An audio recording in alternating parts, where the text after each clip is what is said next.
Hello there, this is Cookies. I've got turn 33 of EA Citus, and we have a messenger from Ulm. The old man has finished crossing the street. Thank you for your concern. And that's because he has been permanently vanquished. Additionally, we launch our two raids, and then there did end up being a battle in Citus. So Marverni has pulled a maneuver on me that I was not expecting. So we'll go ahead and check that out.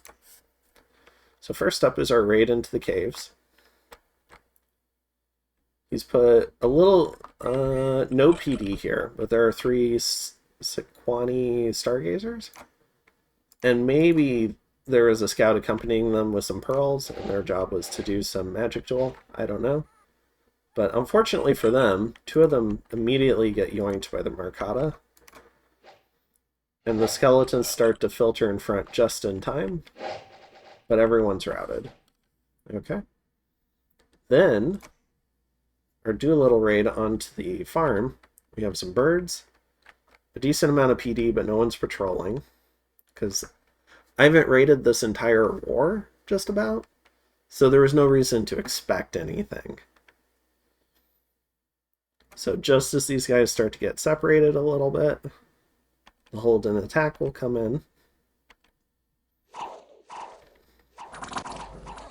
They kill the commander.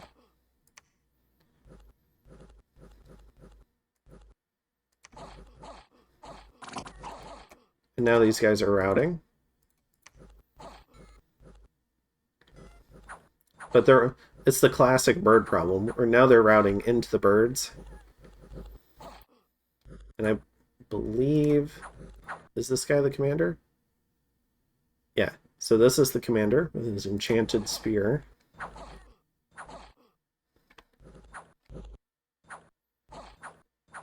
And now his raiders are leaving.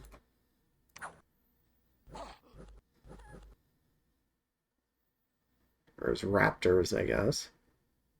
But this guy is stuck on the commander, so now we have a little bit of a 1v1, where this guy ends up winning. So he gets hit in the leg for 2 points of damage. He had a pretty decent protection roll. And then he also ends up hitting the Marverni guy in the body with his enchanted spear for 17 points. So looks like, I guess this is a critical hit.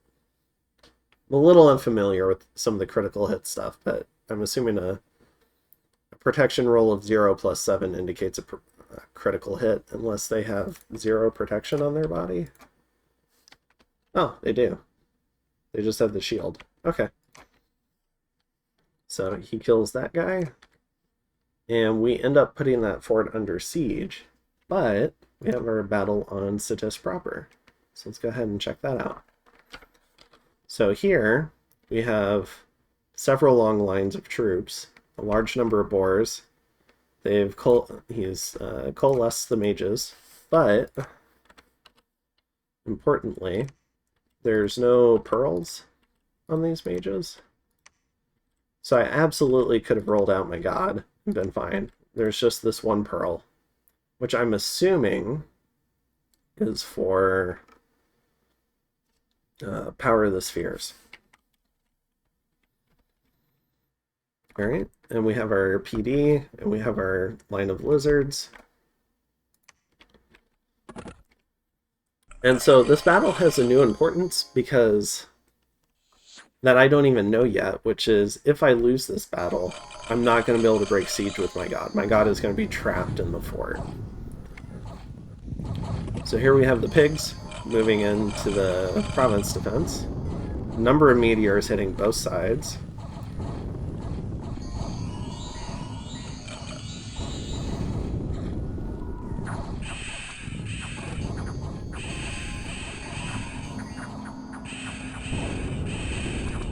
Maybe this is a little loud. Hold on 1 second.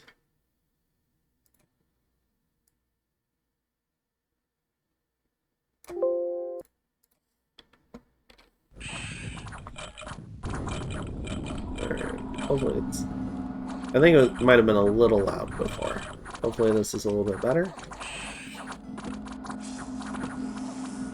Alright, these Blade Winds doing a lot of work on lightly armored skeletons and Citis troops. And then they start coming in closer to the mages. Whew, gets a couple there. The Foul Vapor's really kind of percolating in, though. Notably, the Boar Warriors have 10 poison resist from their Bless, so they're doing better than most. But I think if I had patrolled with everyone, this was completely winnable. And you can see we're kind of losing it now.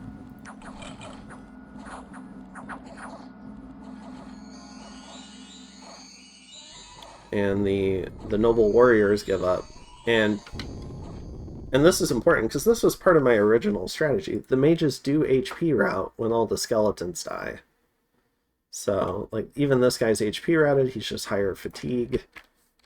So he's not going to make it. And that's okay, because I recently traded for an extra Thistle Mace. So, and he's Twice-Born. So let's go ahead and dive into this. Alright, so a couple of things. Notably, when I go into here, I cannot break siege with this guy. I only have the option to defend castle. So that was my first surprise. My second surprise was my Foul Vapors caster picked up the Mute Affliction, so he'll be unable to use the Thistle Mace that I traded for. So I've lost my Foul Vapors caster, because even with this, because he has Mute, he doesn't gain a level to be able to do Foul Vapors, where he needs to be at least Nature 2, and then he can use 2 gems to cast it. So I get 2 very unpleasant surprises when I log into this turn. Now, otherwise, the battle actually went fairly well. I only lost a few mages, I lost a handful of troops, and I killed 260 of Marvernes, including all of his Great Boars, and 116 Noble Warriors, and 79 of his regular guys. So in my view, the battle actually went pretty well, except I didn't realize that I needed to be all in for this battle, because I didn't know about this particular mechanic. So because I didn't go all in, like I had the previous turn, if he had attacked that turn, I would have been in great shape, I think. But this ended up kind of, I tried to get too fancy and it backfired. So he even pulled all of his troops off of this fort. So he didn't even leave a small detachment to go ahead and seize this fort, just so he could start recruiting from here, which I think is definitely a mistake. Because you're still opening up the opportunity for other people to easily vulture if you don't go ahead and just seize this fort. And it's just taking you longer to, like, get a hold of these lands, start collecting revenue from these lands, etc. So, for instance, if I had sent this raid now that I know, because I sent this raid onto this fort assuming he would take this fort, if I had instead sent the raid here, I could have cut off, you know, the whole, like, 60 income he could have gotten from these 3. So, instead we tried to collect a little bit of income, but we couldn't because our fort was under siege. So what are we doing this turn? We realize that we're officially all in. So what besieging this fort has done has provided us with 2 turns. He has 1 turn to break siege, another turn to march here, or it's provided us with 2 turns, and then on the 3rd turn he can provide reinforcements to this sieging effort. Additionally, he has some troops in the area. It's not a lot, but he can also, I think he has Recruit Anywhere. So let's go ahead and check it out.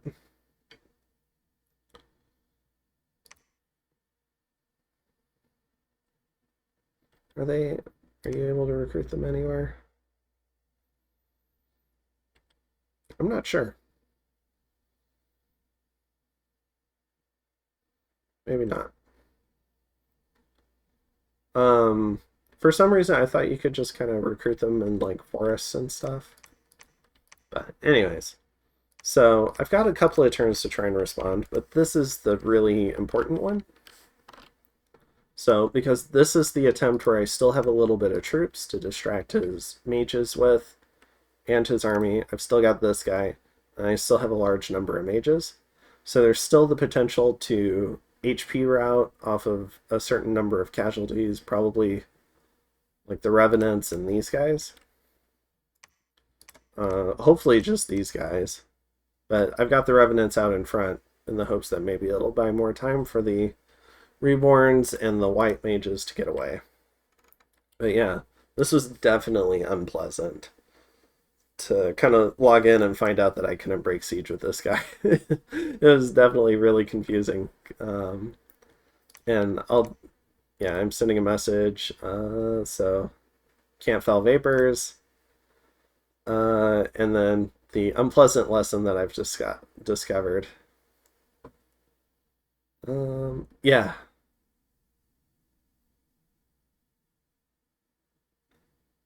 Yeah, there was a Discord conversation in the game channel where we were kind of taking a look at the formation that Marverni used, where it was those lines.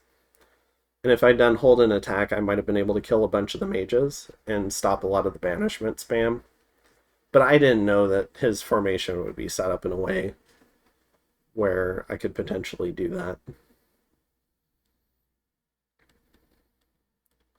So, yep, a couple of good fake outs from Mr. Flintlock.